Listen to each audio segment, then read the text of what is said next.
Bonjour. Vous pensez que ça n'arrive qu'aux autres, que vous êtes trop malin, trop intelligent pour tomber dans le piège. Ah non, moi, ça peut pas m'arriver, je suis trop intelligent, comment que les gens peuvent être victimes de ça. Moi, ça peut pas m'arriver. En fait, chaque année, des milliers de personnes se font marquer par amour. En fait, aujourd'hui, on parle de la fraude amoureuse. Gilles Depresse se penche sur ce sujet-là. On est aujourd'hui le 19 septembre 2025. Euh, J'aimerais que vous puissiez rester jusqu'à la fin de ma vidéo parce que je vais vous raconter mon histoire personnelle, en fait l'histoire de mon père de 86 ans qui s'est fait arnaquer. Un père bien vivant, mais que je ne vois plus. Je n'ai plus aucun contact. Mon père est complètement isolé. Il a tout perdu. Il a perdu ses enfants, il a perdu ses petits-enfants et il a perdu toutes ses économies.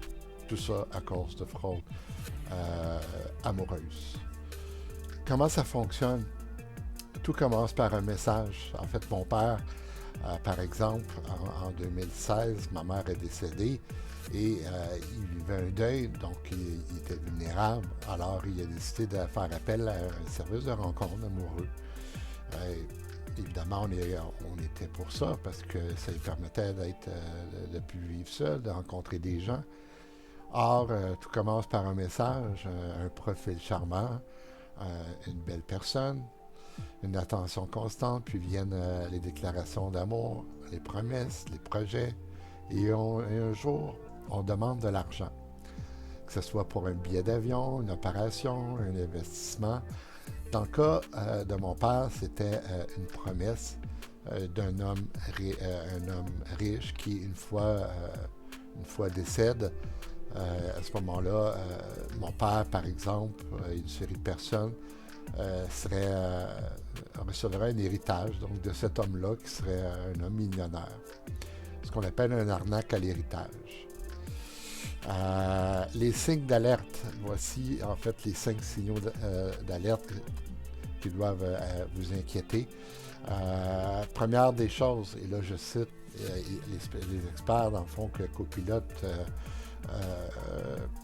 cite, la personne refuse les appels vidéo. Alors, donc, il parle à la personne, mais, par exemple, comme mon frère, la personne à qui il parlait, il refusait les appels vidéo. Donc, pas de possibilité de pouvoir lui parler.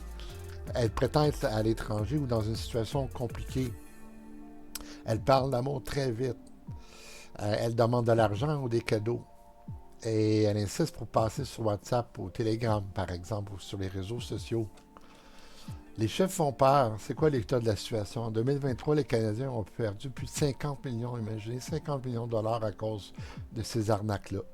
Les personnes âgées sont définitivement les plus ciblées, mais personne n'est à l'abri. C'est arrivé à mon père de 86 ans. Donc, il y a moins de 5% des victimes, donc moins de 5% des victimes qui osent porter plainte. Ils ne le font pas parce qu'ils ont honte, par peur, par culpabilité. Et c'était exactement le cas de mon père aussi. Comment se protéger? Un, ne jamais envoyer l'argent à une personne que vous n'avez jamais rencontrée, mais jamais rencontrée. Parlez-en à un proche si vous avez un doute. Signalez les profils suspects ou les plateformes là, de services de rencontres douteuses. Là. Consultez les ressources officielles, donc que ce soit le Centre antifraude du Canada, si vous habitez au Canada, ou la clinique de cybercriminologie de l'Université de Montréal. Donc, l'histoire de mon père est la suivante. Et pour des millions de personnes, je suis certain que vous allez être reconnus dans ce genre d'arnaque-là. Tout commence en fait quand ma mère décède en 2016. Mon père hérite d'une petite assurance vie de 25 000 dollars. On avance dans le temps. 2 ans plus tard, il ne reste plus d'argent. On le sait parce que mon père nous demande qu'on lui prête de l'argent. Évidemment, à partir de cette question-là, ça nous soulève des questionnements, savoir, mais qu'est-ce qu'il fait avec son argent? On lui pose des questions, il ne veut pas rien dire, il dit non, non, tout va bien. Finalement, on avance dans le temps. En 2021, mon père me contacte me disant qu'il veut faire un gros prêt pour rembourser des dettes. Je dis, ben moi, j'aimerais savoir de quelle façon tu veux t'y prendre ou est-ce que tu as des grosses dettes? Il me parle au début d'un petit montant Donc, on parle peut-être d'une vingtaine de mille dollars. Pour finalement apprendre que mon père s'était endetté de 135 000 dollars. Alors, évidemment, le 25 000 dollars, il n'en restait plus. Mais en plus de ça, il s'était endetté encore davantage. Et donc, là, bon, moi, dans le fond, l'institution financière avec laquelle il veut demander le prêt, il dit, on ne peut pas vous emprunter, vous n'êtes pas, vous n'avez pas d'argent, vous n'avez pas un bon bilan financier, vous n'avez pas de crédit pour qu'on puisse vous aider.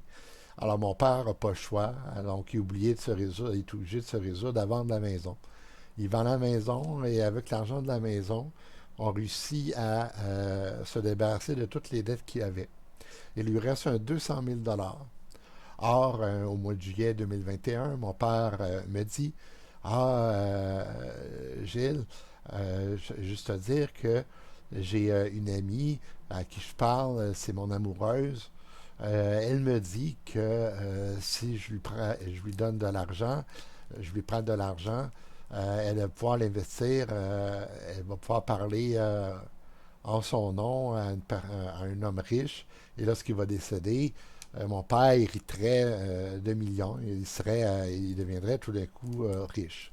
Ça part investir beaucoup, beaucoup d'argent. Mais au début, ça commence juste par un petit peu par petit peu, puis constamment, la femme lui dit, ben, j'ai encore besoin d'argent parce que c'est long, les procédés, les processus pour faire venir l'argent, tout ça.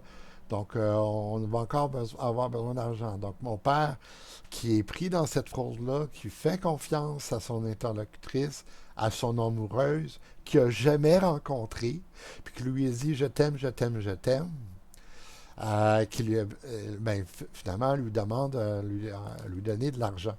Alors, à partir du moment où mon père me fait confiance, il me dit ça, je lui dis papa, arrête ça tout de suite.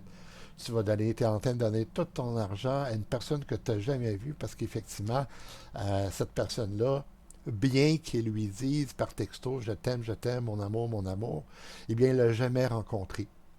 Tellement, même en plus, il fait tellement confiance. Ben Gilles, je vais te montrer sa photo. Regarde la photo. Oui, j'ai vu la photo. Belle femme. Justement, c'est ça le principe de l'arnaqueur, de la fraude amoureuse. C'est qu'on présente un beau profil, on présente une belle personne pour attirer la proie, la victime, pour qu'elle attire sa confiance. Puis c'est exactement ce qui est arrivé dans le cas de mon père. Il s'est senti en confiance avec cette personne-là. Il lui a donné tout son argent. Donc, à un tel point que là, moi, je lui ai dit au mois de juillet 2021, arrête de donner de l'argent. Alors, ce qu'il fait, plutôt que de me faire confiance, il se fait influencer par son arnaqueuse, puis les arnaqueurs, parce qu'il y a plusieurs personnes, on devine qu'il y a plusieurs personnes qui font partie de cette arnaque-là. Il décide donc, il se fait dire pendant la journée que c'est moi l'arnaqueur en fin de compte, puis que c'est moi qui veut lui donner son argent, qui veut lui prendre son argent.